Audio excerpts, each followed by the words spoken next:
On her first day as a transfer student, she forcibly kissed the most handsome top idol in the academy. But the girl was not satisfied, whether it was the gentle and scheming man with glasses, the cute and cuddly crybaby puppy, or the cold on the outside, warm on the inside violet-haired beauty. Any boy she set her eyes on, she had to have them all in her harem. The girl's name was Doan. She was originally a shut-in who spent all day in her room playing Eggy Party. However, when she woke up, she found she had the face of a top-tier female protagonist. After thinking calmly for 2.5 seconds, the girl treated it all as a dream, because the title above her head told her this was a romance game. Doan was so happy she danced with joy. After all, in a dream, she could do whatever she wanted. Perhaps she could easily form a harem of male idols. The girl walked out of her room full of enthusiasm. Her name and age were written on the door. Her name was now Diana. Just as the girl was wondering where to start her conquest, a boy walked past her. After their eyes met for a moment, a heart popped up above the boy's head. Before Diana could react, another one appeared above his head. Diana guessed this might be a mark of affection level. That would mean he was a character to be captured. Thinking of this, Diana anxiously chased after him, but she accidentally bumped into someone else. No matter what, apologize first. However, when she looked up, she was so stunned by the character in front of her that she was speechless. With such beauty, he must be a main character to be captured, and she could also see the affection level above his head. Meanwhile, the boy was rambling on, only to realize Diana didn't seem to be listening at all. So he simply got up and offered his hand, gentlemanly pulling Diana up. "How are you? Are you hurt anywhere?" Hearing this, Diana subconsciously saw him as an easy character to capture. Because in games, this type usually has a twist. They look like an angel, but actually have a terrible personality, while those who look like delinquents are often very pure. This guy in front of her, at first glance, seemed like a very gentle type, but he could very well be a villain pretending to have a good personality. After all, characters whose appearance and personality match are few and far between. So Diana quickly pulled her hand back. With the heroine's signature innocent smile, she declined his offer to show her the way. Although she seemed a bit clumsy, this personality of not wanting to trouble others could unexpectedly make her seem resilient. She looked at his affection level expectantly, but there was no change at all. Diana felt a moment of frustration, but thinking it wasn't time for a formal capture yet, she hurriedly excused herself, saying she needed to find her way. However, after Diana left, the hearts above his head began to ripple. Meanwhile, Diana was wondering about the number of male protagonists, because she had only seen those 2 characters on the way. From the information on the bulletin board, she learned that the school term officially started tomorrow. After arriving at the classroom, Diana began to have deep doubts about her desires. She could actually see the affection level of all characters, not just the male students, but also the female students. She could even see it for dogs and old men. Diana seriously suspected she had played too much Identity V, which was why her dream had become so strange. To verify if the hearts were indeed affection levels, Diana tentatively used the heroine's ultimate skill. To ask a male student for the location of the dean's office, he was easily won over. He shyly pointed out the direction for Diana. Then she enthusiastically helped a female student carry her books, played with a small dog for a while, and handed water to a working grandfather while chatting. As a result, the hearts of every character changed. From this, she judged that the hearts were indeed affection levels. But what she wanted was handsome men flocking around her, not a line of people waiting for her favor. So Diana had to change her strategy. She needed to first create a development plan for herself. After the male lead was devoted to her, she would choose from among them the characters who would stay by her side, no matter what. In this reverse harem game, with such high freedom, she would not be satisfied with choosing just one from the many male leads. When she used to play games, she always felt that these heroines were not up to par. They were either extremely dense about others' feelings or couldn't express their own thoughts. If pursued by multiple people, they would blame themselves or hesitate, unable to make a choice. Although she knew this was scripted, this was a dream. She had no need to struggle. She swore she would never let the tragedy of male leads fighting over the heroine happen. It was just a game anyway. Why go to great lengths to torture the heroine? Wouldn't it be better to give the male and female leads more sweet moments? Therefore, her harem goal was a perfect ending where everyone lived happily together. During class, Diana noticed one thing that was completely different from reality. All the characters here were handsome men and beautiful women. Whether it was the teachers or the students, even the inconspicuous side characters were incredibly good-looking. The thought that all of these were potential capture targets made Diana unable to resist a perverted smile. Realizing her gaffe, she quickly hid her face with a textbook. Although she looked decent now, she wasn't crazy enough to do something as thoughtless as randomly pulling people in her harem. After class, Diana prepared to go to other classes to scout for new characters. Unexpectedly, the boy she had talked to yesterday suddenly ran over. He introduced himself as Pan and offered to show Diana around the campus. Looking at the enthusiastic and talkative Pan beside her, Diana wondered whether to make him the first one in her harem. Just as she was about to make a move, Pan beat her to it, cornering Diana against a wall. He thirstily told her how he felt when they first met, and his frivolous actions instantly wiped out the trace of affection Diana had developed. She pretended not to understand his confession and pushed Pan away. "You're interesting, but unfortunately, I'm not the little dear you imagine." Just then, the class bell rang, and the two had to return to the classroom. At this time, the blondie who had accidentally overheard their conversation behind a tree had his affection for Diana skyrocket. The next morning, Diana suddenly felt like retiring from being the heroine, and it was all because of that perverted character from yesterday. In her opinion, compared to an unpredictable pervert like Pan, a scheming guy like the blondie was actually easier to capture, because she didn't know what Pan would do next. The current Pan was practically a walking time bomb, letting such an unchained pervert run loose. She didn't know if it was dangerous. Although putting a leash on him might solve the problem, as a perfectionist, Diana didn't plan to do so, because other than being able to see affection levels, she couldn't find any other game-related functions or buttons.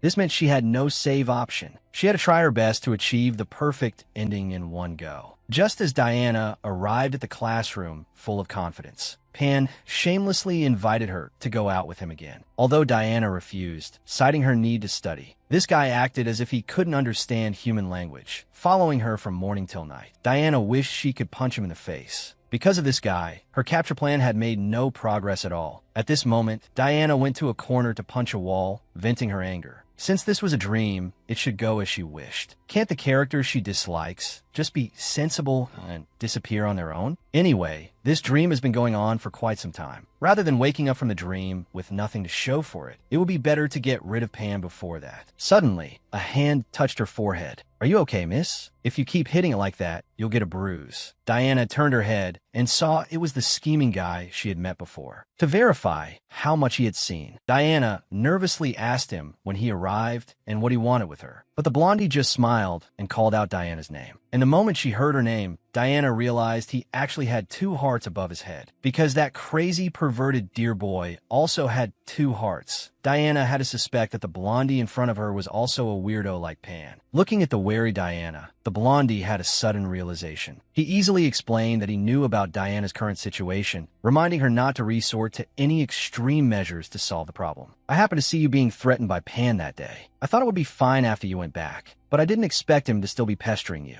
Diana, I just want to help you, so there's no need to keep putting on a brave face in front of me." After delivering this combination of moves, the blondie appeared exceptionally confident. After all, he was a person who could be described with all positive words. Since he was a child, the most common praise Cashin heard was "good boy." Although he didn't know what was so good about being a good boy, nor did he feel particularly happy about it, he still lived up to everyone's expectations. Because there was no particular burden or pressure, Cashin had no dissatisfaction at all. He was completely true to his appearance. After all, he had always lived his life with an open and honest heart. Therefore, he considered himself an angel. As for those who were tactless and only knew how to make demands of him, although they were a bit annoying, he didn't dislike them. To him, these requests were not a big deal. It was just that sometimes he would feel lonely until his first encounter with Diana. This girl not only disregarded his words, but also refused to accept his apology. Even when he made a friendly gesture, she just coolly took her leave. This series of actions made Cashin curious about Diana. And by a chance encounter, he saw the scene of Pan threatening Diana. Because Pan was a difficult guy, Cashin had intended to step in and help like a prince from a novel, saving her from distress. but from what she said at that time, Cashin felt that Diana might be the same type of person as him. This unknowingly sparked a feeling of affection in him. After that, Cashin's hobby became observing Diana. He found that although she was especially kind to everyone, she seemed like a different person when she was alone. This effort to hide her true self made Cashin find her very cute, and Diana, at this moment, was also feeling a bit unwilling. She had been pushed into a corner by Pan. With no suitable solution, she only had two options: continue to run away or reveal her true self. At such a critical moment, someone extended a helping hand to her.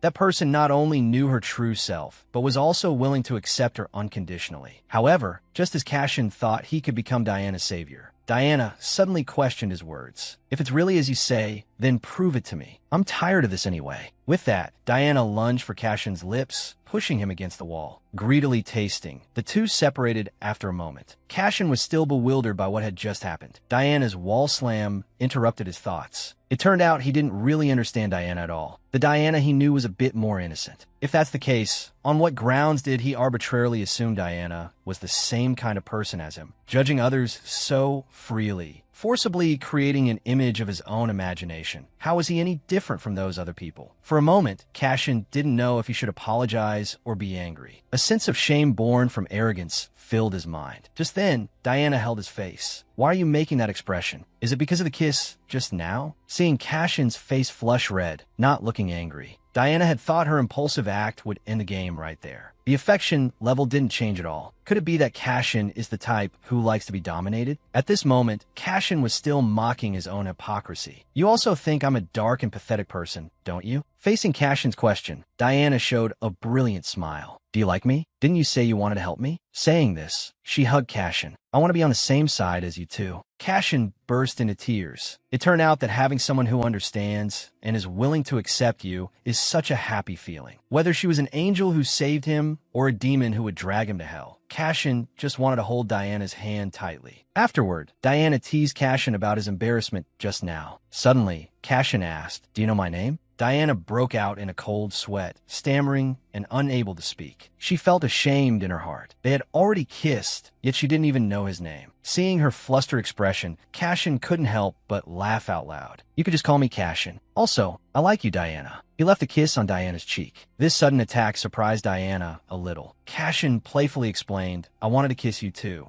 After returning to the dorm, Diana was exceptionally excited. Now it finally felt a bit like playing a romance game. However, she knew it wasn't time to relax yet. First, Cashin was not quite what she had expected. She had thought he would be a dark and scheming character, but in reality, he was just a bit childish. Then, the second point was that Diana didn't know how long she would be here. Now, she had two paths before her. One was to fully enjoy her romance with Cashin. The other was to continue to complete the harem ending. So, not long after, Diana found Cashin and told him about her dream of having a harem. Because Cashin was her first lover, respecting her lover's opinion was Diana's way of love. Moreover, to have a harem, she had to get Cashin's approval. Cashin listened and considered it seriously for a few minutes. Then he advised Diana to first exclude Pan. Diana was stunned. "Is that all?" Cashin excitedly grabbed her hand and continued to add, "Of course not. There's also that guy from class 2, and I don't recommend the one from class 3 either." Diana interrupted Cashin's rambling. "Is that all you care about? If you're not willing to have a harem, you can say so. I respect your thoughts." Hearing this, Cashin pressed Diana's hand to his face. "In our country, there are no restrictions on polyamorous relationships. Besides, as long as it's what you want, I will do my best to satisfy you, no matter what it is. Of course, you have to promise not to make me feel lonely, and you have to be with me for a lifetime." And just like that, the matter of starting a harem received the approval of the main consort. With his advice, a few dangerously scummy guys were also decisively excluded. After that, voices discussing Diana appeared in the class. Two girls approached her. "We heard you're dating Cashin. Is that true?" Instantly, Diana became vigilant. In games, there are always those characters who are jealous of others, and becoming Cashin's lover would inevitably lead to these kinds of events. After all, everyone in the school, regardless of gender or age, was a fan of Cashin. Moreover, she hadn't hidden it at all these past few days, showing all sorts of public displays of affection. For this reason, Diana disguised herself with an innocent and harmless appearance. If someone targeted her now, they would be labeled as a bad person. Then she carefully looked at the affection level above their heads. By now, Diana already had a system for identifying hearts. Just as she thought these two weren't interested in her, their hearts instantly filled to the max. It turned out these two sisters were simply gossiping about her and Cashin's story. Realizing her misunderstanding, Diana felt a twinge of apology. During the lunch break, Diana planned to scout for harem candidates. Right now, besides Pan in her class with 2 stars of affection, there was another person who caught her attention. She learned from Cashin that his name was Seal. He was also a quite famous figure in the school. However, perhaps out of jealousy, Seal particularly disliked Cashin. After school, after saying goodbye to her new friends, Diana realized that her next conquest would become very difficult, because she was now openly dating Cashin. Approaching his rival in this situation would be scummy behavior. Diana even suspected that this was why Cashin had obediently agreed to her harem. Just as she was feeling annoyed, Seal suddenly approached. "I have something to say to you. Can you spare a little time for me?" After that,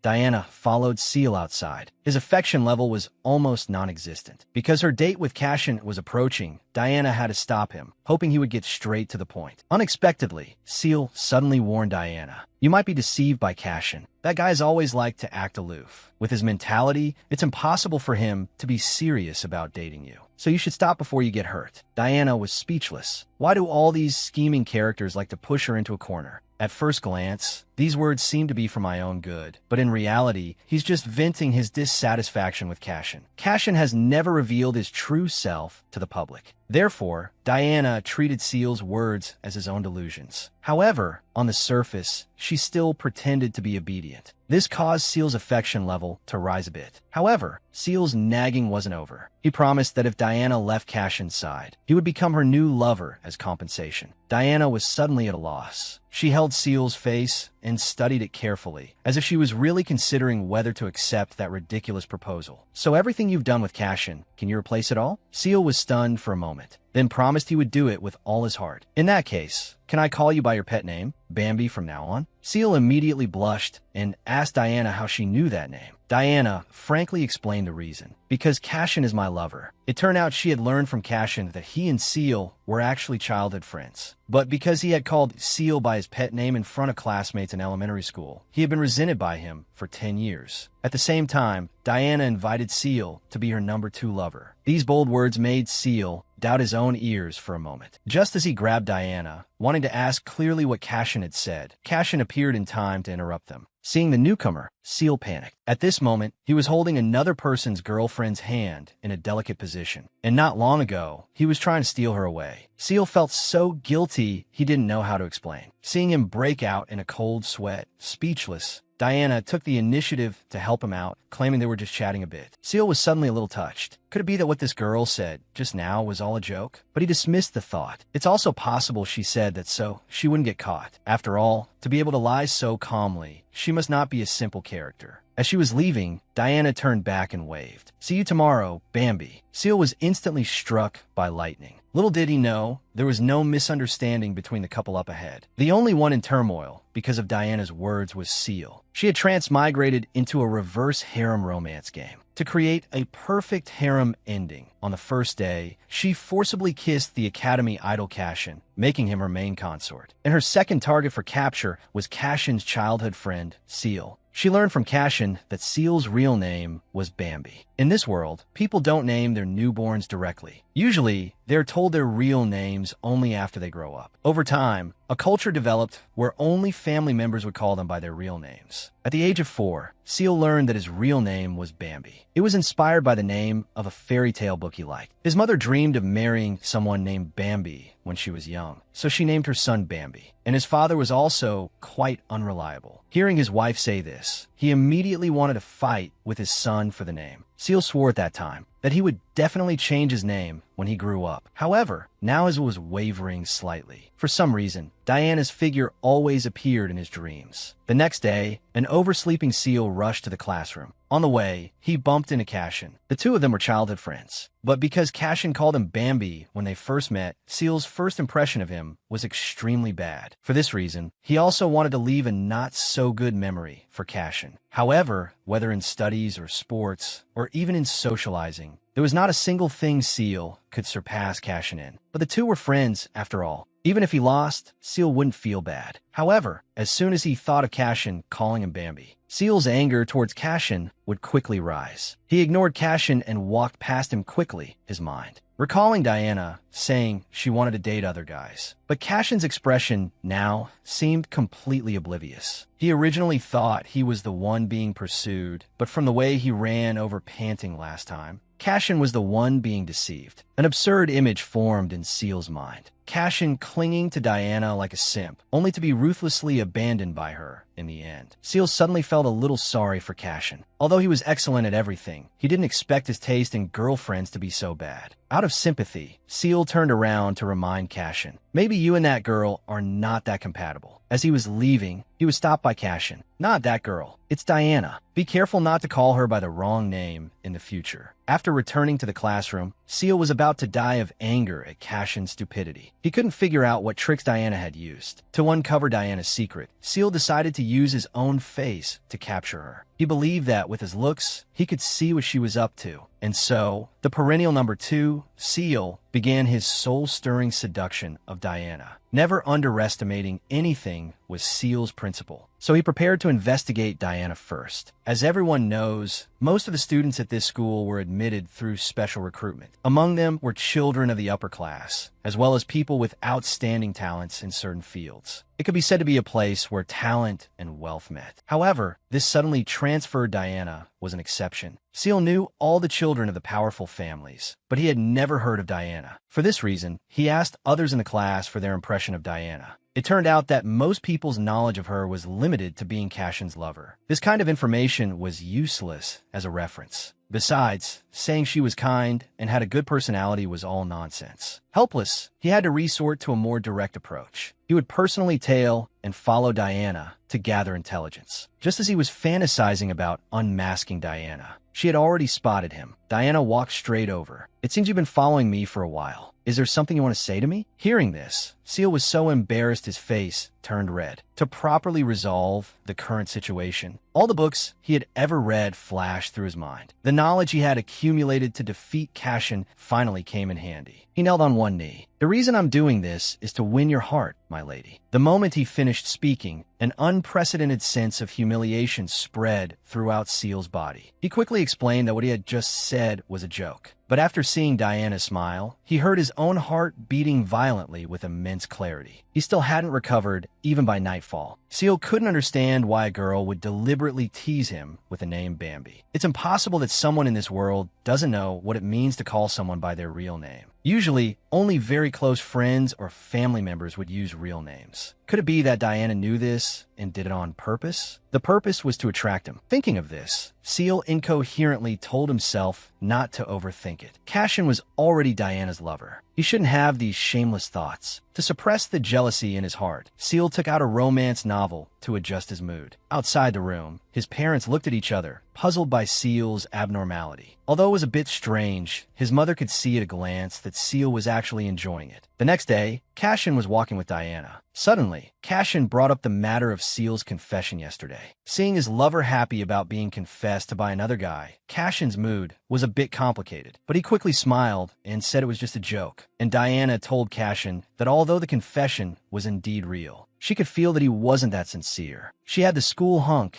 as her boyfriend, but the girl was still not satisfied. To create a top-tier harem, she set her sights on Cashin's childhood friend, Seal. However, Seal was at Sundara. He seemed to hate Cashin, but in reality, he was worried that his friend was being deceived by a bad woman. So he thought of testing the waters himself, relying on his outstanding looks to snatch Diana away from Cashin. Then, in front of everyone, he would expose Diana's true colors. It's just that whenever Seal began his soul-stirring seduction, in the end, he would be flirted with by Diana until his face flushed and his heart pounded. Not long ago, Seal confessed to Diana in public. Although he wasn't joking when he said it, he wasn't actually that sincere. Diana didn't expect him to dare to confess to her with such a low affection level. She decided to tease him properly. If she wanted to have Seal wrapped around her finger, she should first spoil him rotten, making him unable to extricate himself. Then, at the critical moment, take his first time in one fell swoop. Suddenly remembering her main consort Cashin, Diana quickly dispelled her fantasies. As soon as she returned to the classroom, she bumped into someone. It was none other than Seal. Diana immediately showed a sweet smile and greeted him. On the other hand, Seal's expression management was clearly not up to par. "Good morning, little bird." His new image, which he had tried so hard to create, looked so funny to Diana. That laugh directly captured Seal again. Diana was surprised that Seal called her little bird. Unlike Cashin, whose social skills were maxed out, Seal sometimes acted overly enthusiastic and ended up messing things up. This pitiful and sad appearance was actually quite cute. Meanwhile, Pan overheard their conversation. He seemed to be pondering Diana's preferences. During class, Diana didn't feel bored at all because the teacher was a super handsome guy with glasses. She wondered if he would have a different kind of charm if he took off his glasses. However, Diana actually preferred a stern-looking glasses character like Seal, to take away what he tried so hard to protect, and then let him taste the flavor of torment and suffering. That being said, Diana still hadn't figured out how to capture Seal. It took her 2 days to capture Pan and about a week for Cashin. Speaking of capturing,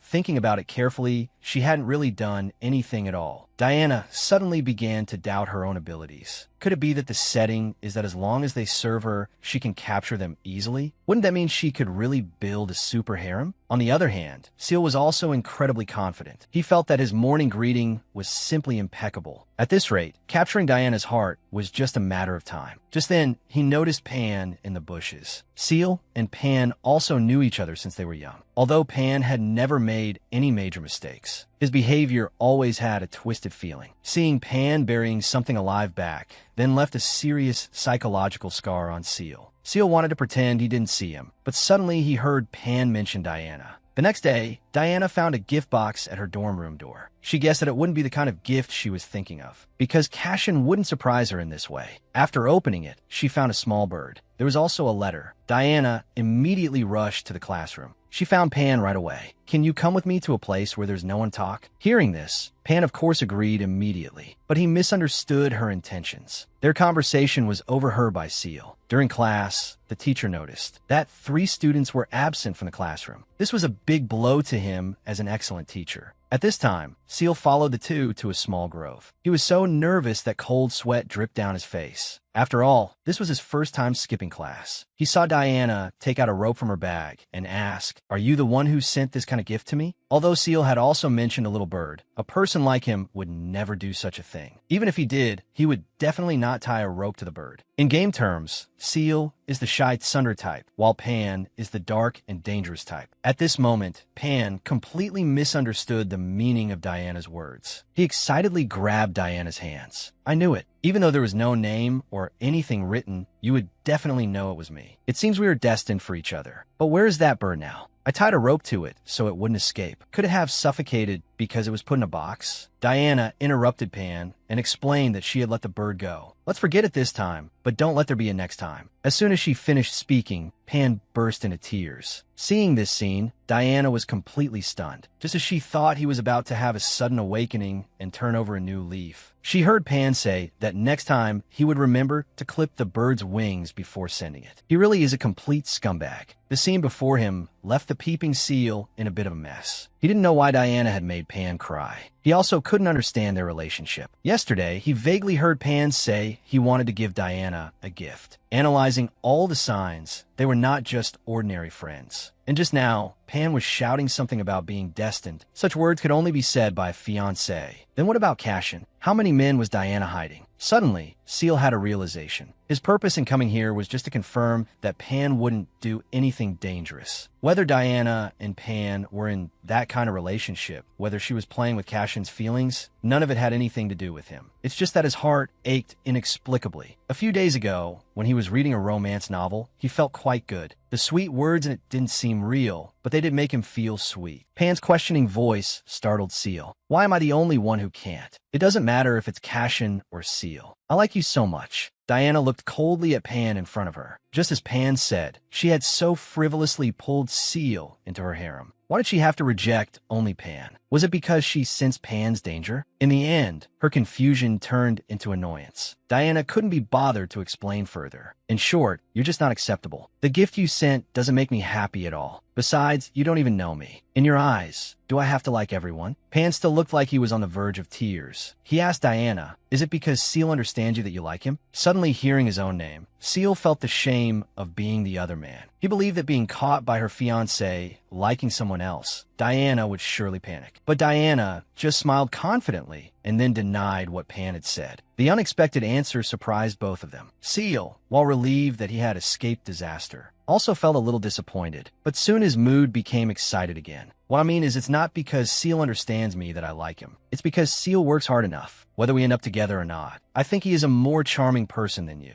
Pan clenched his fists unwillingly. Then what should I do? Diana was speechless. You're not a child anymore. Figure it out yourself. But she underestimated Pan's persistence. After being clearly rejected, his desire for Diana actually forced him to do something desperate. Because his confession was not accepted by the girl, the pervert wanted to possess her in a crazy way. Facing the imminent danger, Diana made no move. Seal panicked, thinking Diana was too scared to move. In the nick of time, Pan was stopped by a purple-haired beauty. For a moment, everyone's eyes were focused on him. Brilliant long hair, paired with violet gem-like pupils. Although she had never seen this person before, Diana felt an inexplicable sense of familiarity. The duck that was in his hands just flew away. Pan was furious. He told the other person to be sensible and get lost. Before Pan could continue with his harsh words, the purple-haired guy lifted him up and then took out a medicine bottle and forced it down his throat. After Pan fainted weakly, the purple-haired guy turned to ask if this person was a stalker, implying that what he did was a good thing. But such a dangerous character who would drug someone without a word, Diana really didn't want to get close. Just as she was about to take the opportunity to slip away, the other person called out to her. Why did you spare this guy? It turned out Diana hadn't reacted because she was hesitating whether to beat Pan up. But having her thoughts exposed in public like this, she didn't know how to explain, just as she was at a loss. The purple-haired guy suddenly leaned in and pointed into the distance. Is that friend over there a stalker too? Seal immediately retorted. Then what are you doing hiding there so sneakily? If you don't say anything, it means you have a guilty conscience. As an upright gentleman, Seal couldn't stand such an accusation. He stated that he only had pure feelings for Diana. At this moment, Diana's praise from not long ago flooded his mind. The girl in front of him suddenly seemed to have a love filter on her. This made Seal's cheeks flush red, and he was unable to speak. He explained that he was just worried about Diana skipping class, so he followed her. Diana guessed that Seal must have overheard their conversation, because his affection level had unknowingly reached 2 stars. Seal gently tugged at Diana's sleeve. He shyly reminded her, I hope you won't skip class again next time. This shy and Sundra look instantly struck a chord in Diana's heart. Seeing the atmosphere gradually becoming ambiguous, Diana was about to capture Seal in one fell swoop. Unexpectedly, the next moment, the purple-haired guy suddenly spoke up. Why aren't you guys going back yet? If you want to attend the next class, you have to go now. He even gave him a push. As she was leaving, Diana wanted to leave a good impression on the purple-haired guy. When she turned her head, she saw Pan lying on the ground. She remembered that there was still such a troublesome character. The purple-haired guy thought Diana had concerns and explained that what he had fed him was not poison. It was just because it tasted so bad that it caused him to faint. He then promised to be responsible for taking Pan to the infirmary. After Diana and Seal left, the purple-haired guy immediately made a phone call to someone, explaining the situation. He included details like Diana not being afraid in the face of danger. After returning to the classroom, Diana was completely bewildered. She thought she had already confirmed their feelings for each other with Seal, and that her harem path had finally taken its first step. But Seal showed no reaction afterward. On the way back,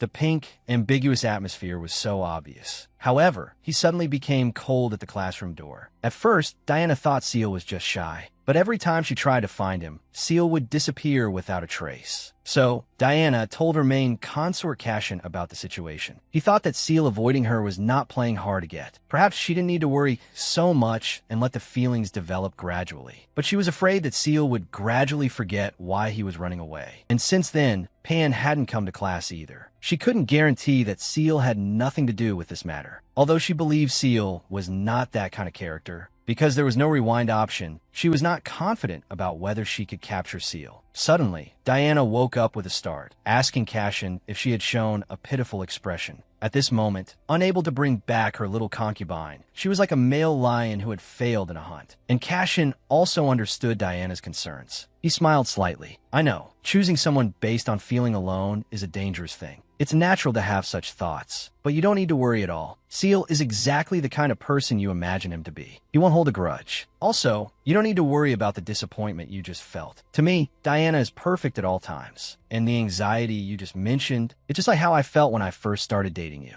Diana suddenly felt a pang of guilt. She didn't expect that even after being an old married couple, Cashin still felt insecure. Cashin confessed that he felt it was a complete fluke that he could date Diana. Diana thought Cashin was confessing this just to comfort her. But Cashin was telling the truth. If Diana hadn't made any of the right choices back then, the person facing him now wouldn't be him. Every time he thought about it, Cashin would feel a heartache. He wanted to be the most special person by Diana's side, no matter who else appeared behind her in the future. So, Cashin suggested going on a date with Diana tomorrow and said it was okay to invite Seal along, because he believed he would never lose to him. To improve the relationship within the harem, Cashin suggested to Diana that the three of them go on a date over the weekend. Unexpectedly, Seal's sweet moment had just begun when a pink-haired girl wanted to take his place and become a member of Diana's harem. A short while ago, Diana changed her clothes and arrived at the date location. She saw that Cashin seemed to have found a spot early and had been waiting for a long time. Diana apologized for being late. These past few days, she had been living a life between 2 points, so she was completely unfamiliar with the environment outside the school. She also didn't know what style of clothes to wear. Just as she was about to ask Cashin what the plan was, she found that Seal was not with him. It turned out that early this morning, Cashin had called Seal, inviting him to go on a date together. Seal didn't know what nonsense Cashin was talking about, cursed him for being crazy, and hung up the phone. At the last moment, Seal finally heard Diana's name. But Cashin had no idea why Seal was angry at that time, thinking he was more traditional and unwilling to accept a 3-person date. After hearing this, Diana didn't fuss too much. She took the initiative to hold Cashin's hand. After all, a date with just the two of them wasn't a bad thing. Little did she know, while the two were sweetly shopping, Seal had been following behind, observing the situation. Seeing this scene, he was about to grind his back teeth to dust. He verbally blamed Cashin for suggesting a 3-person date, but he still sincerely changed into his uniform and made an excuse for himself. He was just happening to be nearby on business. He happened to run into the two of them, so he had no choice but to join. Then Cashin and Diana went to a flower shop, and then to a church to play the part of a newlywed couple. On the way, they bought some snacks that allowed for indirect contact. Such a date could be considered very successful. Cashin found it strange why every time he wanted to buy something for Diana, he was refused. Diana explained that she didn't have many material desires, but in reality, she felt that since it was a dream, there was no need. However, something with commemorative value was fine. So, Diana suggested getting a set of matching couples' earrings. But as soon as she said it, Cashin's cheeks turned red. He explained that earrings are a tool to prevent men from having accidents. Diana didn't understand at all at this point, thinking it was a plot requirement of the game. It was only when she connected Cashin's shy expression with the word accident that she finally understood the function of earrings in this world. Diana wanted to defend herself in embarrassment, but the words wouldn't come out. In the end, she had to randomly point and say that Bambi was over there, trying to divert Cashin's attention. Looking in that direction, he actually saw the sneaky Seal. Cashin greeted Seal, wondering why he was chewing on bread while hiding his face with a newspaper. Could it be that you've been following us all this time? Although Seal loudly denied it, Cashin still looked at him with a knowing gaze. Seeing Seal being questioned by Cashin until he was speechless, Diana smiled and extended an invitation. If it's Bambi, dating together would be nice too. Hearing this, Seal's face immediately flushed red. After coming to his senses, he stammered, trying to explain to Cashin. Before he could finish, a delicate voice came from behind. "Isn't this Seal? Even Cashin is here." Then he lifted Diana's chin and asked, "Could you be that rumored girl?" This super sweet pink-haired girl made Diana feel like she was facing a great enemy. If someone with such looks became her rival, she would have no chance of winning. But the next moment, Diana was stunned. The pink-haired girl showed no intention of getting close to Cashin and Seal. Instead, with an exaggerated expression, she listed the bad habits of the two. Cashin just shows off that weird smile of his all day. Seal is also a dummy who pretends to be cool, even though he's very insecure. Being with these two there will be no good outcome at all. Diana, you must have been deceived by their sweet talk. After calming down, Diana told him that these things could actually be called personality traits, and in her eyes, they were also very cute. Hearing this answer, the pink-haired guy was a little surprised. He wanted to say more, but was stopped by Seal. Facing Seal's questioning, the pink-haired guy looked impatient. If you have something to say it after we get home. Cashin whispered to Diana, explaining that Callan and Seal are relatives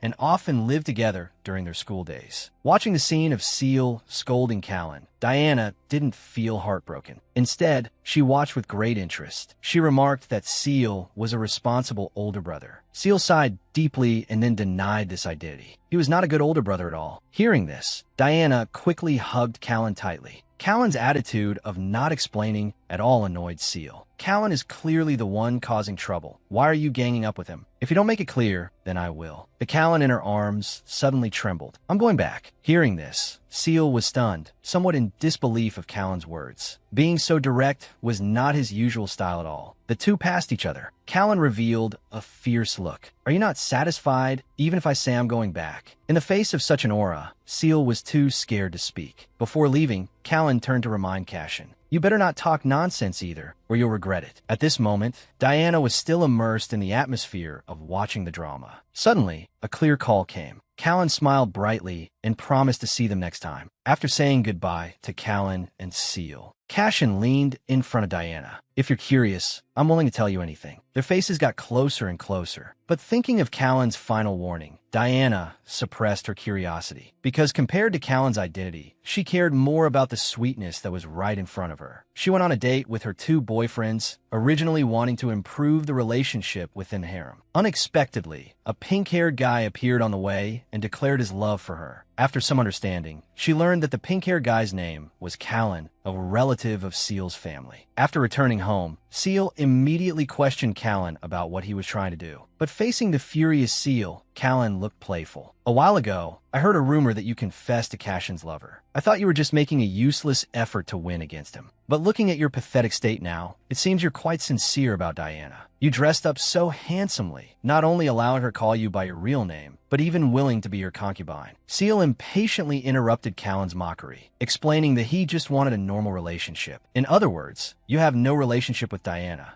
In that case, I'll work hard. Hearing this, Seal was instantly stunned. What did you just say? Nothing much. Just that after seeing Diana in person, I found her very cute. Not only is she easy to communicate with, but she also has a charm that even Cashin has fallen for. Therefore, he was also deeply attracted to her. Callan was very satisfied with Seal's shocked and speechless appearance. Although his main purpose in saying this was to tease Seal, Diana's image had indeed left a deep impression on Callan's heart. Meanwhile, Diana in her dorm room still hadn't recovered from the date. The date was a lot of fun. Cashin's kiss at the end, in particular, made it impossible for her to calm down. Recalling it again, Diana's face instantly flushed and her heart pounded. Such an experience was just like a real romance. Although no payment screen appeared after the kiss, a romance game where the heroine doesn't encounter danger is also quite rare. Developing a romance in such an undaily environment is a bit too dramatic. Fortunately, this game doesn't have those life or death events. The only serious one was Pan. But what Diana didn't expect was that as the heroine, she would soon witness a bloody and brutal scene with her own eyes. On this day, Callan went to the school to find Diana, full of excitement. It turned out that he had temporarily taken a leave of absence for a performance some time ago. Starting today, he would transfer to Cashin's class to continue his studies. Hearing this, Diana's alarm bells immediately went off. She suspected that the relationship between Seal and Callan was not as simple as she had imagined. However, their subsequent interactions gradually dispelled Diana's doubts. Callan came to play with her every day, and their relationship became closer and closer. Just as Callan's affection level was about to turn into 2 stars, Seal suddenly issued a warning to Diana, reminding her that the Pan incident had just passed not long ago. Diana didn't take it to heart. She felt that Callan was not like Pan at all. Seal immediately became agitated. You don't know Callan at all. Getting so close to him, what's the difference between that and 2 timing? Diana was speechless. Poaching someone's man was not something Seal hadn't done before. However, she explained to Seal that she and Callan were not that close yet. The next moment, Seal suddenly choked up. "I've been waiting for you and Cashin to break up. Then you don't have to wait." Seal misunderstood Diana's meaning. "How can you say such a thing? I can't control my feelings." Diana held Seal's face. "What I mean is, don't make yourself so tired. You could just date me like this. If we can be happy with each other, then there's no need to pay attention to worldly voices or other people's opinions, because this is purely a matter for the two of us to decide." The words spoken by this beautiful figure were so absurd, but they made Seal want to confess his feelings. Just as he was about to agree, the class bell suddenly rang. Seal also instantly sobered up. His face flushed red. He used class as an excuse to run away from Diana. At this moment, Diana began to doubt her ultimate man-charming move. Cashin's affection level had long reached 3 stars, but Seal's had been stuck at 2. Besides him, there was another missing person who was also at 2 stars. The only difference between Cashin and Seal was whether they were officially dating her. Perhaps this was the special condition to unlock the 3rd star. Diana originally wanted to lure Bambi over as soon as possible, but seeing that his affection level hadn't dropped, and from his behavior, it should only be a matter of time. At this moment, Callan came to find Diana as usual. The initial anxiety of not knowing where she would wake up from the dream gradually faded as she spent day after day here. Anyway, this is something happening in a dream. Don't overthink it. Being happy is the best choice. Diana and Callan held hands, snuggling on a bench. Callan asked Diana if she liked him. Diana didn't answer immediately, but instead asked him if he would feel troubled after knowing the answer. After all, most of the rumors about her out there were true. Callan solemnly stated that he didn't mind. On the contrary, he very much hoped that there would be rumors about him and Diana. Diana was stunned for a moment. Callan coughed and explained that he didn't have any immoral preferences, but he couldn't bring himself to say the next words. Noticing Callan's strangeness, Diana squeezed his trembling hand and comforted him. "If you don't want to say it, you don't have to.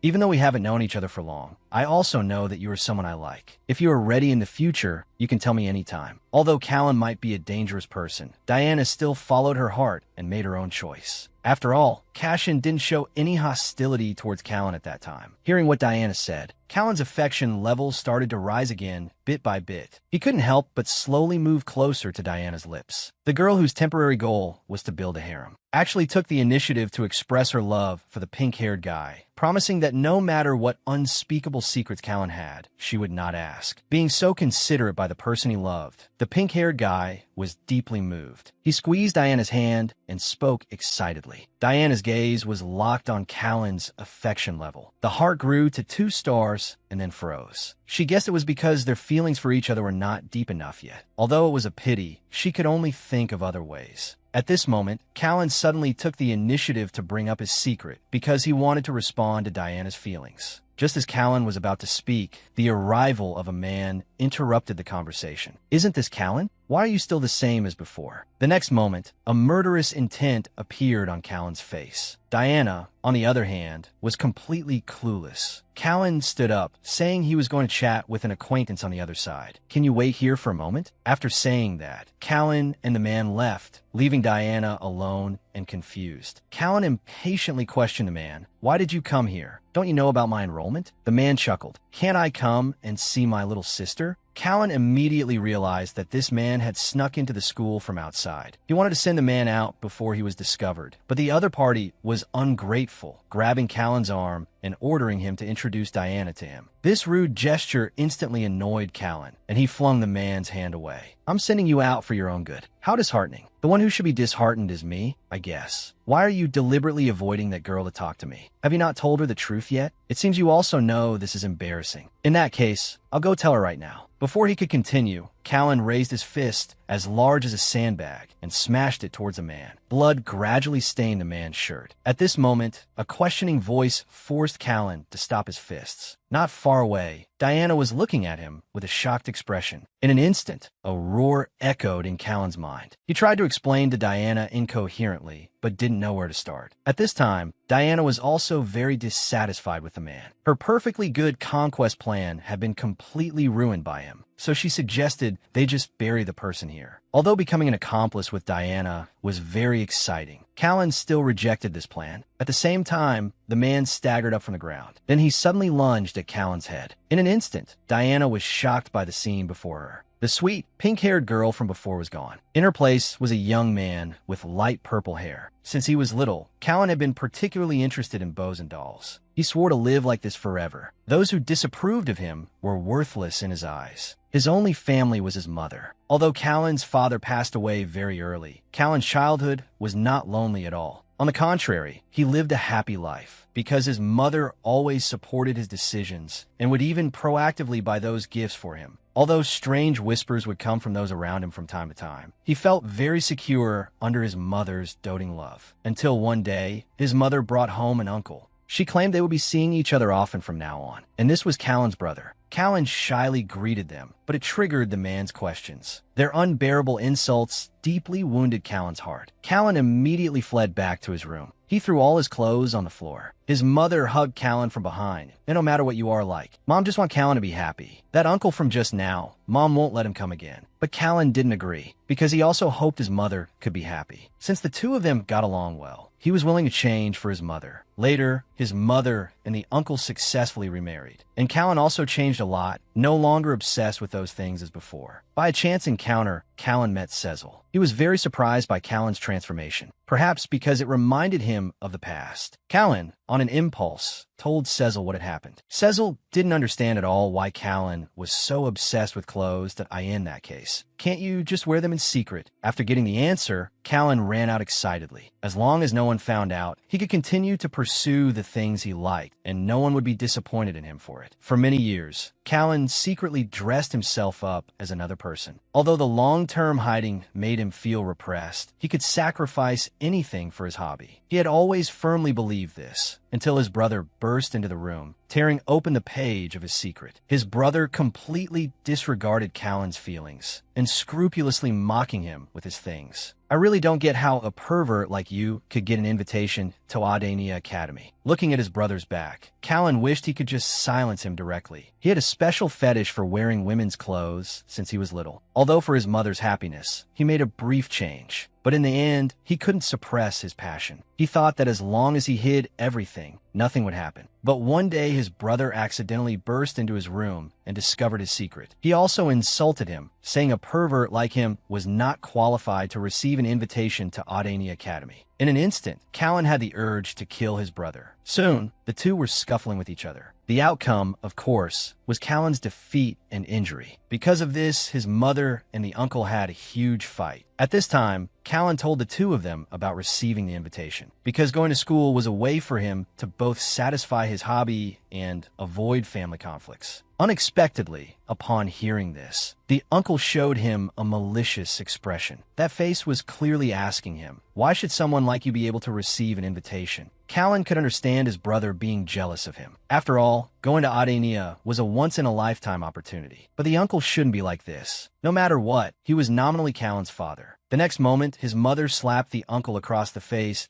Let's get a divorce. His mother's attitude was extremely firm. After hitting him, she directly strode away, pulling Callan with her. Her love for Callan had never changed. Worried about Callan's school accommodation, she even deliberately entrusted him to his aunt's family. From that moment on, Callan no longer had any need to hide his hobby. He even achieved excellent results in a competition while dressed as a girl. But his brother's reappearance shattered his peace again. His mouth was still as sharp as ever. He trampled Callan's dignity under his feet without any respect. Actually, Callan had long planned to tell Diana everything, because Diana once said that the differences between people are called individuality. Perhaps this is the reason why Cashin would be so devoted to her. Callan hoped that Diana could also accept him as he is, but he was also afraid that after she knew the truth, she would show a look of shock. So when Diana reached her hand out to him, Callan subconsciously made a gesture to cover himself. If he could start over, he hoped he could have appeared before Diana as a boy. At that moment, Callan knew his love was doomed. Worried that Diana would also look at him with that kind of gaze, Callan shed tears of despair. Even in the face of his brother's humiliation, he had no will to resist. Suddenly, a clear, crisp sound was heard. Diana was seen grabbing his brother's collar, cursing loudly. "You really piss me off. You haven't stopped running your filthy mouth since a moment ago." Callan was suddenly stunned. At this moment, Diana noticed Callan's gaze and threw the brother to the ground. Then she excitedly cupped Callan's crying little face. "Are you hurt? Does it hurt?" Hearing this, Callan burst into tears. He didn't expect that even after knowing the truth, Diana didn't mind at all. She even felt that regardless of gender, one should wear whatever one wants. Even when asked what she would do if people around her cursed her for dating a pervert, Diana just said that liking someone doesn't have so many rules. "Even if you list more of your own shortcomings, it's useless, because I already like you." Callan's eyes began to sting. Diana's words not only affirmed him as he was now, but also touched upon Callan's childhood. So when Diana asked if he wanted to join her, Callan resolutely agreed. From now on, as lovers, they would take good care of Diana, because the boy had a special fetish for wearing women's clothes. He was subjected to wanton insult from his stepfather and brother. Although for the sake of his mother's happiness, he made concessions and changes. But in the end, that passion in his heart still forced him to be himself. But now, his brother's reappearance has left a heavy mark on Callan. In front of the person he loves, his brother mercilessly stripped away Callan's fig leaf layer by layer. Although Callan had said he would no longer hide his hobby, in his heart, he often made various excuses for not daring to be honest. This contradiction within him made him start to avoid himself, and he even developed a sense of guilt wanting to end it all. And just at that moment, Diana's words pulled him out of the mire. She not only dispelled Callan's negative emotions, but also told him that facing his hobby should be as natural as breathing. Overcome with emotion, Callan pulled Diana into a hug. "I really like you so much." Diana saw the 3 hearts above Callan's head. Diana breathed a sigh of relief. Actually, she was also taking a chance. She was just bored and wanted to check on the situation, not expecting to witness Callan's violent scene. Although she was glad she made the normal choice at the crossroads, she really didn't expect Callan to be a boy. Just as Diana was fantasizing about how many more of these types of reverse characters she would meet in the future, Callan suddenly suggested reporting to the teacher. Diana was stunned. Shouldn't this be told to Cashin? Realizing this, Callan became shy. He also wanted to inform Cashin as soon as possible, but now he was talking about the one on the ground. "This guy's name is Simo. He used to be my brother, but now we have no relationship at all. If he wants to meet you in the future, please avoid him unconditionally." Only then did Diana remember that she had hit Simo. But Callan said that wasn't the reason. It's that he might try to provoke her in return, because Simo is actually a pervert who likes to be hit. If you hit him angrily, it will actually make him happy. Perhaps this is related to the fact that adults never disciplined him when he was young, leading to a rebellious mentality after growing up. Diana was full of interest after hearing this. But of course, Callan would not allow such a thing to happen. Just as the two were preparing to teach Simo another lesson, the purple-haired person from last time appeared and stopped them. Compared to Diana's nervousness, Callan appeared completely unfazed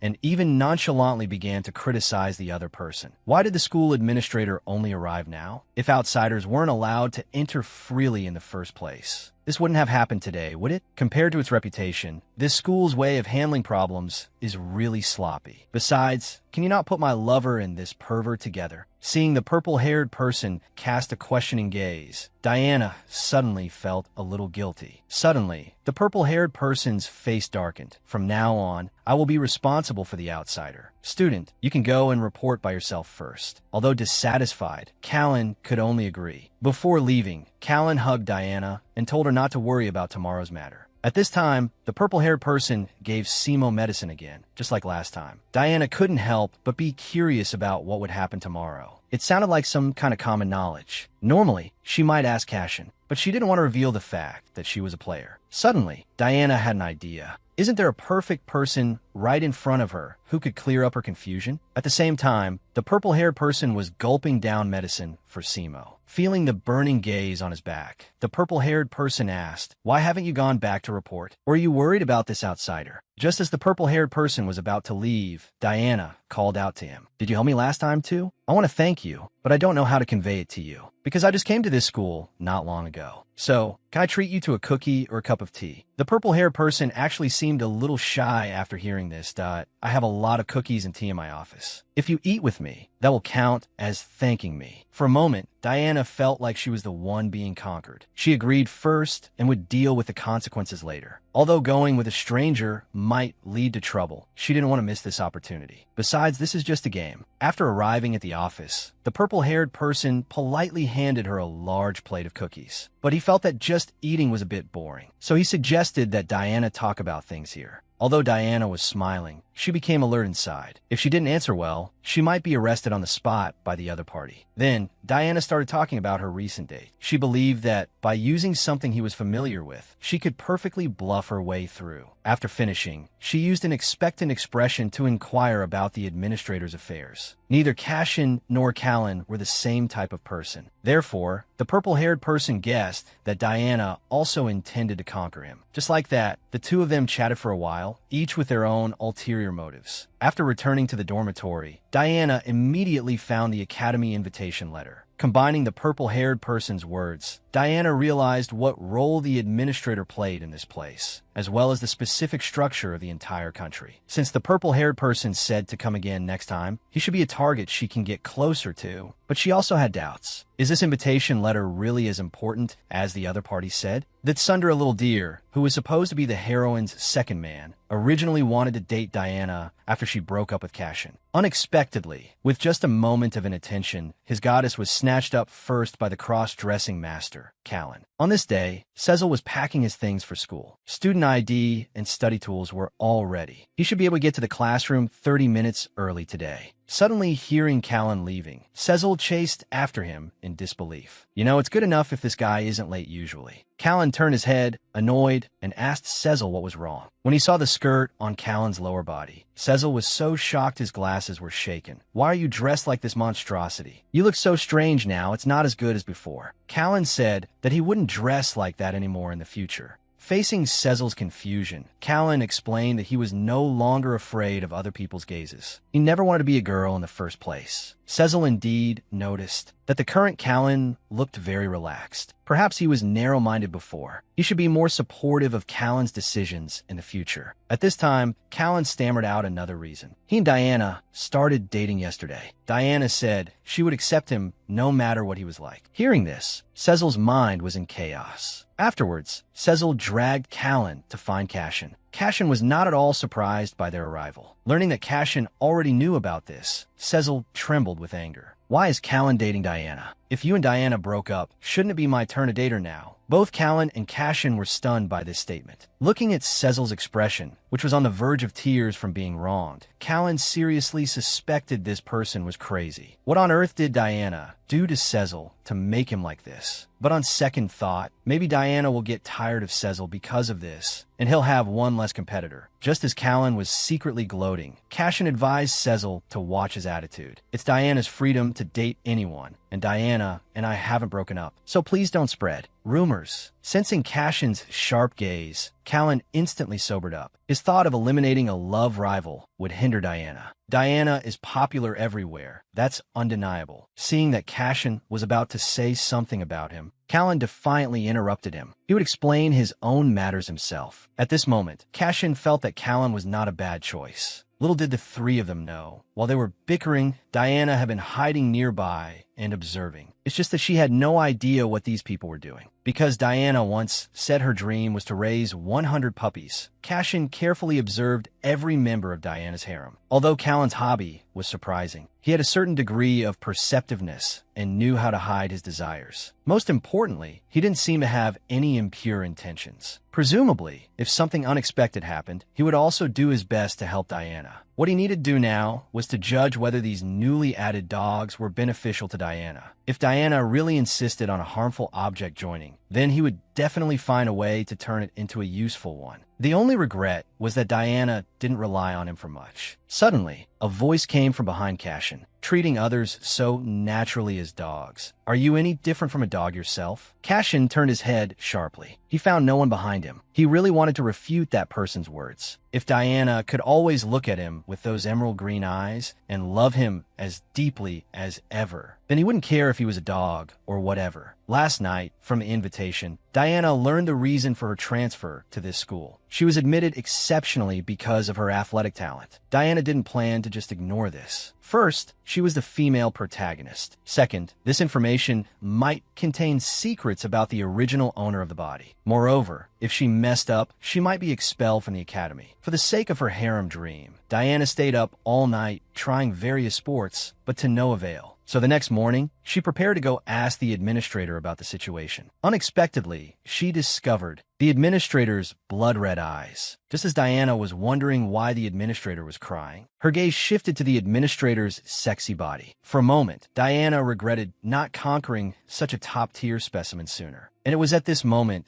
that she heard the commotion of Callan and Cecil on the other side. Just as she made eye contact with Callan, Diana suddenly felt dizzy and fainted. To prove to her boyfriend that she was safe, the girl forcibly kissed him in front of the teacher. It turned out that just now, Diana had fainted in front of her harem. Feeling a wet sensation, she woke up with a start. Beside her, Callan was staring at her with teary eyes. The wetness just now was Callan's tears. After asking, she learned that this was the infirmary and Diana was the only patient. Because she had slept for a long time, Diana felt a little thirsty. Just then, a cup of tea was timely handed over. Looking up, she saw it was Cashin. He had guessed that Diana would want to drink water, so he had brewed tea in advance. Diana couldn't believe Cashin was here. She could understand a special talent student like Callan, who doesn't care about attendance, skipping class. But Cashin, who followed perfectionism, also skipped class for her. Seeing Diana's puzzled expression, Cashin thought she was weak from just waking up. So he lifted Diana's chin, preparing to feed her water himself. Diana then remembered that since their date, she had been rather upset about Callan's matter. Perhaps Cashin hoped she would rely on him. But at this moment, Diana felt it was necessary to use her actions to tell him that she was actually very healthy. Just like that, Diana publicly kissed Cashin. They continued for a long time, so much so that even Callan was too shy to look directly. Next, the teacher loudly stopped the shameless pair. This is the infirmary. What are you students doing? I just want to get the magic stone, and you do this. The teacher turned to comfort Callan. You don't have to worry about your girlfriend anymore. As for you, Diana, you need to remember to release your magic power in time. Saying this, the doctor held the magic stone towards Diana. Instantly, the magic stone burst into a dazzling light. Diana's body also gradually relaxed. At the same time, Cecil was anxiously attending class. Diana had fainted in front of him. Her pained expression was deeply engraved in Cecil's heart. But if that's the case, why was he still leisurely listening to the lecture? The doctor said that Diana just had a simple magic power overload. But Callan and Cashin still chose to stay and take care of Diana. So-called magic power is the power one is born with. Although everyone's magic power is different, for most people, the recovery rate of magic power matches their own consumption. But there are some people whose magic power recovery rate far exceeds their daily consumption. The special talent students at Adenia basically have this constitution. A magic power overload is indeed somewhat dangerous for children. As they grow up, magic power also becomes safer. So for someone like Diana, who has been using magic power for more than 10 years, there's almost no possibility of injury. Such a simple truth, and Cashin and Callan didn't even know it. Although he said that, in reality, Cecil was trembling with nervousness. The doctor was also explaining to Diana the importance of releasing magic power. Even adults can die from magic power overload. Moreover, judging from these magic stones filled with power, it seemed Diana hadn't released her magic power for half a year. If it had been 4 years, her life might have been in danger. Callan thought the doctor was talking nonsense. How could someone not release their magic power for 4 years? But Diana, on the side, was genuinely frightened. You see, she had only been in this world for a total of 2 months. One possibility was that in just 2 months, she had accumulated half a year's worth of magic power for others. The other was that before she transmigrated,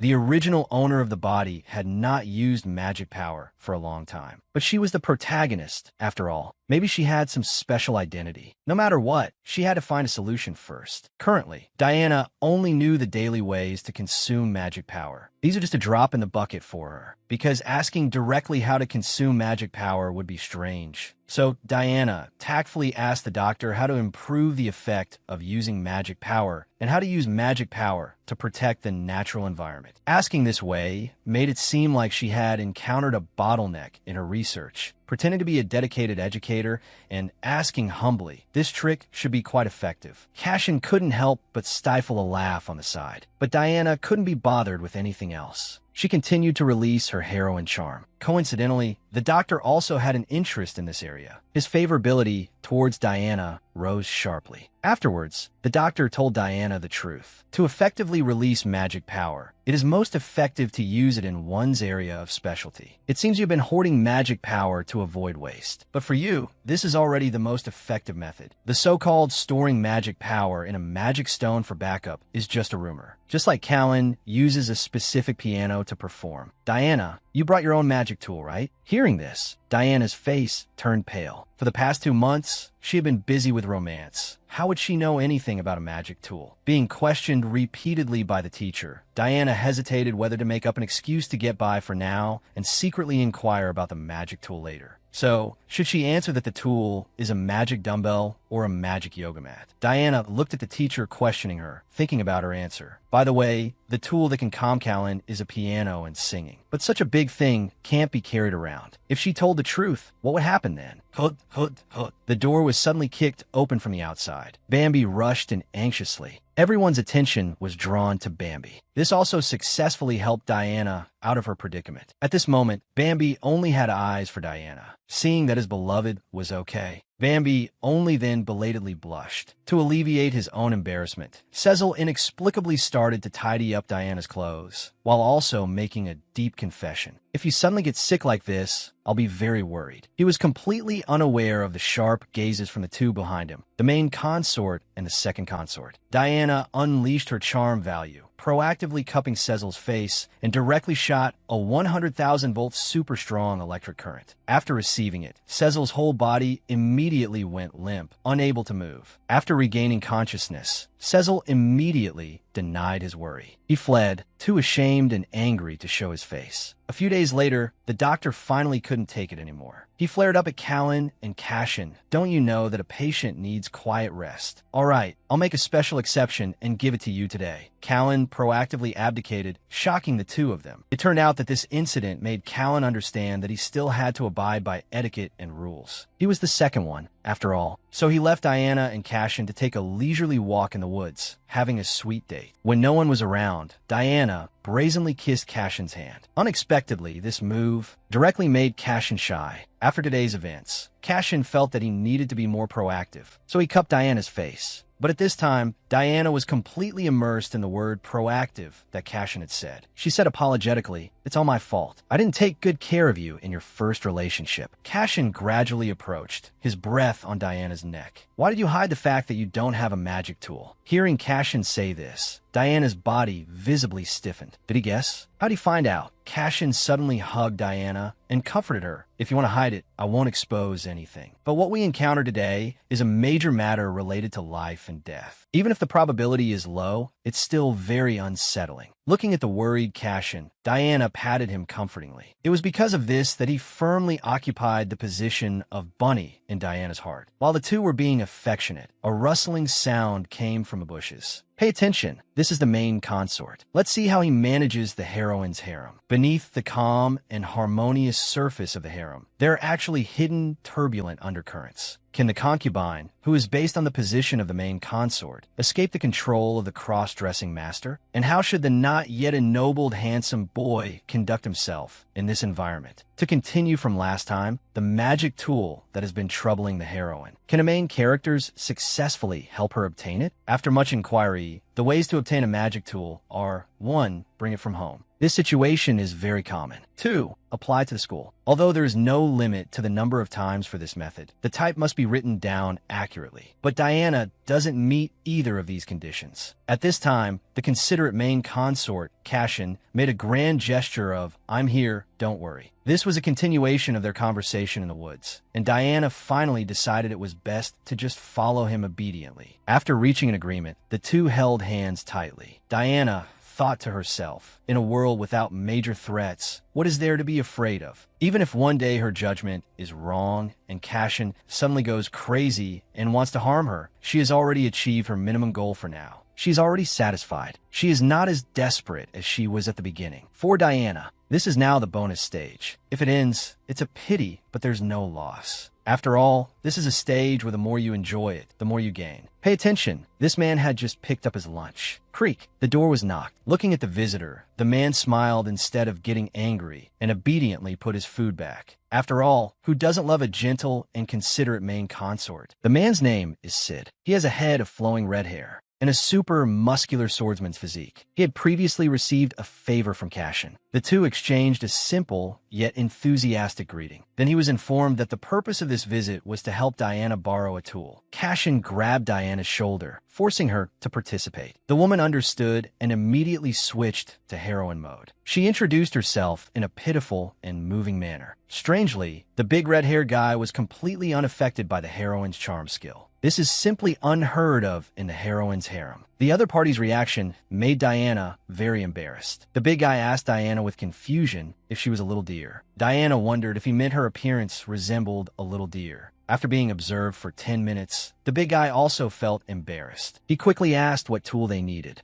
At this moment, Diana was greatly alarmed because she noticed an evil skull on the big guy's collar, crying for help. What kind of person is this? With doubts, Diana pretended to be calm and said she wanted to choose the tool herself. So the group went to the warehouse. The big guy also said he was very much looking forward to it. After all, his intuition is very accurate. What is the big red hair guy looking forward to? Can the protagonist group, led by Diana, successfully obtain the magic tool? On the way to choose, Cashin quickly gave the heroine a background introduction of the character. Adenia, a place that everyone's impression of is elite and first class. Just like its image, Adenia strives for excellence, providing the best environment for its busy students. Clubs are the same. Although they receive support befitting the school's reputation, there are exceptions. The delinquent Sid, he is that exception. In his third year, he served as the president of his original club. Most of the original members had graduated, leaving him alone. A club needs at least 2 people to be maintained. Therefore, Sid's club had to be disbanded. But Sid, by using various tantrums and shameless actions, eventually managed to keep the club. It was negotiated that he could use a rather remote building on campus. The rumored Sid's body is mostly covered in red, as if on fire. Looking at the man in front of her, Diana understood that the rumors were indeed exaggerated. His hair was like scattered, curled rose petals. His eyes were like tea brewed with globe amaranth, with a clean pink glow. Like a rose uncle, Diana thought. Although it's a fact that his gray eyes give a sense of pressure. It's not to the point of being scary. But Diana had no intention of conquering such a persistent character. So it didn't matter if she disappointed him. In that case, let's just make his interest disappear at once. While Sid was dumbfounded, Diana chose a weapon, commonly known as a great cleaver. Unexpectedly, this axe feels better to hold than imagine. What's this? It looks heavy, but it's lighter than I thought. Just as Diana was studying it with great interest, Sid also recovered from a shock that you'll only know if a blade is good by swinging it, Sid said from behind her. Just as the heroine was about to show off her skills, the axe in her hand was taken away. The reason Sid gave was that her clothes were not suitable. 10 minutes later, special time, special place. The heroine makes her entrance, stunning everyone. Tada! The cool and dashing style transformation is complete. Alright, it's clear. This is an outfit that slays men, but not women. Although the heroine herself doesn't like it, seeing the surprised expressions of the two, she still chooses to wear this outfit. She swings the axe and performs a set of military-style punches. As a result, Diana successfully receives a set of tools. And a set of clothes was gifted to her with tears, even though the clothes don't fit well. Just as the two were talking, Diana suddenly felt a chill. It was as if it was right behind her.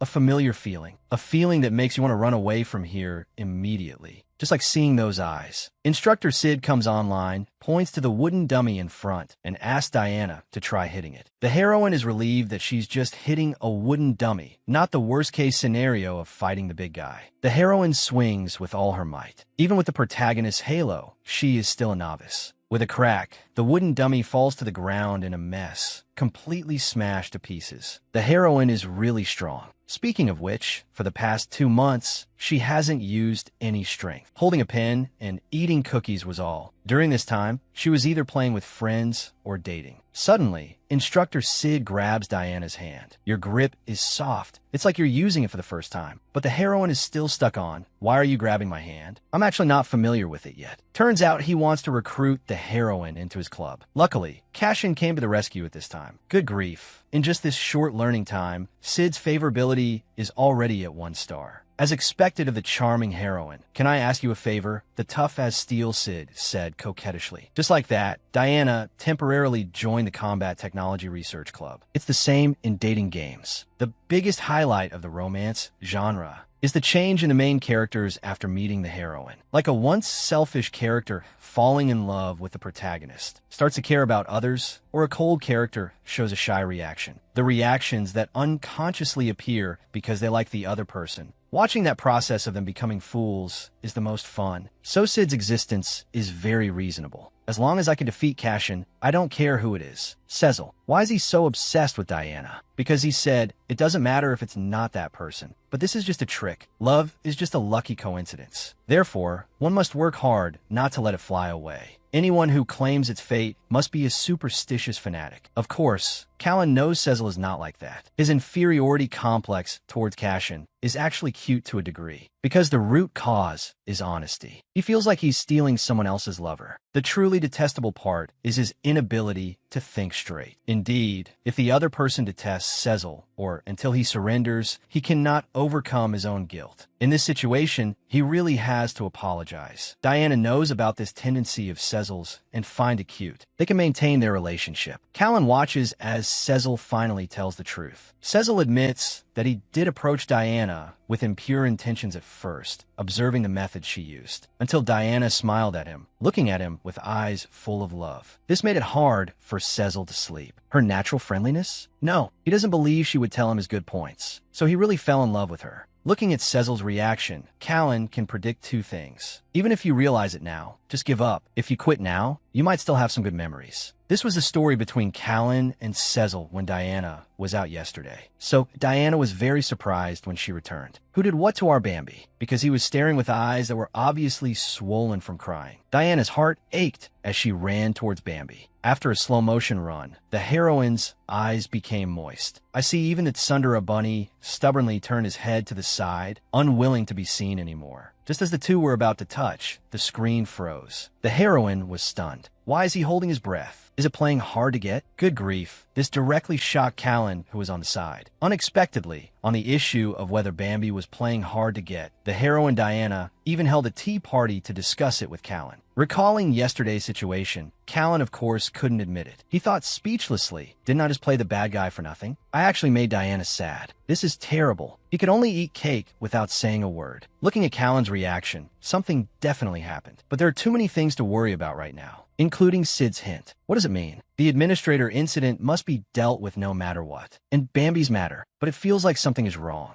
It feels like something has been forgotten. A man holding a syringe says, "Don't move. Don't you want to live?" Suddenly, Callan leaned in close, making Diana flinch. Oh, so he was worried because she wasn't answering. But isn't he being too sensitive to her mood? Was it that much of a shock? No. From Callan's perspective, he should be looking forward to a sweet love life. But won't he be tired now? If his cheating lover hasn't fully recovered and is thinking about other things in front of him, he would definitely be worried. Callan's feelings are a mix of a little guilt and a strange feeling of worrying about the heroine. This is too cute. Seeing this, Diana realized that she was making him unusually anxious. What a foolish lover she is. So she leaned over and gave Callan a satisfactory answer. Seeing you so nervous was too cute, so I just wanted to tease you a bit. Let's do the official one when a mood is a bit better. Even with just this little act, Callan was very satisfied. Suddenly realizing the time, Diana hurriedly had to leave. Callan grabbed Diana and asked, "Can I go with you?" The heroine unintentionally said yes. But will Callan and Sid really get along? Callan, who likes to dress meticulously and cares about others' opinions, and Sid, who is almost half naked. Diana feels very uneasy. Sid was already waiting early. The moment he saw Diana, Sid shot up and rushed toward her. He hugged her tightly, tightening his arms. Being held by a handsome man feels so good, Diana thought, closing her eyes to adjust. After all, she brought Callan along. Sid suddenly lowered his head and showed her a strawberry-flavored cream sugar cake. You can't continue exercising after eating. Safety is the most important thing, isn't it? Knowing that the woman he likes is on a date with someone else, yet still having to pretend to be proper. Pretending to be considerate while looking at his love rival. What will Instructor Sid do? As expected, love rivals are jealous when they meet. To be honest, this is understandable. Callan, who was originally harsh in his evaluation of others, especially men, is bound to be dissatisfied with Sid, who has disheveled hair, wears his uniform sloppily, has no manners, and even lacked perception. On Sid's side, he doesn't seem to have much interest in Callan either. He sized him up for a while, and as soon as he knew Callan was a performance major, he immediately looked away. Callan watched this scene, his eyes cursing more filthily than his mouth. Callan suddenly pushed Sid. His small body stood between the two, expressing his defense of their relationship with his body language. To be honest, Diana has a subtle feeling about Sid. That is, seeing Sid gives her a different kind of feeling. There are indeed some things that are creepy. Usually, just by smelling the strawberry scent, she can accurately guess the menu. But it's definitely not as simple as fear. Noticing that Diana had rested, Sid started a conversation. Then let's start slowly. At the same time, he glanced to the side and was relieved to confirm that Callan was just watching. Even with just 2 people, the conditions are sufficient. So it's okay. Anyway, you probably can't keep up because you're weak. Sid mercilessly mocked Callan. Callan clenched his fists in anger, ready to explode at any moment. Callan's virtue is knowing when to stop. He's not like Cashin, who sets an example, nor is he as pure as Bambi. He's appropriately shrewd and perceptive. This is ultimately not a bad thing. He knows how to express his desires and troubles just right, showing his heart without reservation. For example, just now when they were about to run, Diana said that if they run for stamina in the future, she would carry Callan. She could also open jam jar lids for him. In short, because he is the kind of delicate beauty that makes people want to protect him. Who understands this? This kind of protective desire is only for Callan. Hearing these words, Callan thought maybe he should take off the skirt he was so attached to before. In the end, he still said that he would also start with warm-up exercises and war pant for love. But Diana still felt that Callan was forcing himself. So she whispered to him that as long as he was healthy, it was fine. She would protect him. Hearing the heroine doubt his physical body, what man could stand that? So Callan cursed idiot and then ran away. After a round of exercise, Diana couldn't help but pounce on the bed when she saw it. She was just too tired. Speaking of which, Callan is really energetic. He's more stubborn than imagined, unexpectedly resilient. Seeing Callan push himself so hard, Diana couldn't help but worry a little. Callan is actually obsessed with masculinity. Diana lay on the bed, thinking about what Callan had said. He wanted to protect her. He also said that a man should have masculinity, but it was his delicate masculinity that she fell for. Although there are many styles around to emulate, to be honest, they don't suit Callan. Most importantly, from the perspective of Callan rising to 3 stars, no matter what she does, she can't get a confident result. Callan's image is that of a small kitten that always wants to be pampered. So in the end, to show off, he does things that are not like himself. That's the reason. It seems this is the standard. Regarding the method to exceed 3 hearts, Diana seems to have caught a clue. If this line of thinking is correct, Cecil will probably be able to rise to 3 hearts soon. Although she wants to test it right away, Diana still chooses to sleep first. Early one morning, Diana appeared in the woods, lightly dressed. The reason was that yesterday Sid said that since the time after school was too short for a week, they would also practice in the morning. Suddenly, a dog barked in the woods. Diana was startled. Looking in the direction of the sound, it was a cute little black dog tied with a leash. Looking around, she didn't see its owner, so she squatted down to play with it. Unexpectedly, it was floating 2 hearts even for someone it just met. So the heroine played with it even more happily. In that case, it should be fine to make Sid wait a little longer. On the other side, Sid was still looking forward to her arrival. Haha, the late Diana was still detected by instructor Sid, who is extremely sensitive to smells. He noticed the smell of a dog on her hands. The heroine guiltily explained, and said she only touched it with her hands and would wash them immediately. But Sid put his nose to Diana's hand and confirmed it himself. But this action is really ambiguous. Is this person a pervert? And what are his intentions? At this time, what Sid was thinking was, what a relief. I finally got her to come, but I almost sent her back because she put me in a bad mood. Luckily, I found out. Grabbing your hand suddenly was rude. Cashin, you helped me again. The protagonist's native language is speechlessness. No choice but to endure it. After the brief episode, the two officially began their training. During the training, they talked about the origin of the club's name. They talked about club life. When it came to recruiting members, Sid said, "I only need you." It was just the right tone for a misunderstanding. Looking at the heart above his head, she understood it wasn't a pretense. Indeed, the charm points have increased again since last time. A little more favorability. So convenient. She can know for sure whether to conquer him or not. So she was passively confessed to again. Diana, still savoring the moment, suddenly realized she was currently in class. She couldn't laugh, so she instantly put on a poker face. Bambi is also in this class, so she has to be extra careful. She's felt him secretly glancing over here since a while ago. It looks like he's cried. Did he cry again yesterday? Is it because all the moisture is gone when it's time to conquer him, so he becomes all whiny? Sid is an unexpectedly good teacher. To be honest, Diana's schedule is very tight. Class is very fun. Of course, this also has to do with her amazing stamina. After all, she was outstanding from the beginning, with the protagonist setup. At the same time, Sid on the other side was still daydreaming. Running alone is too boring. If I pester him, will he stay a little longer?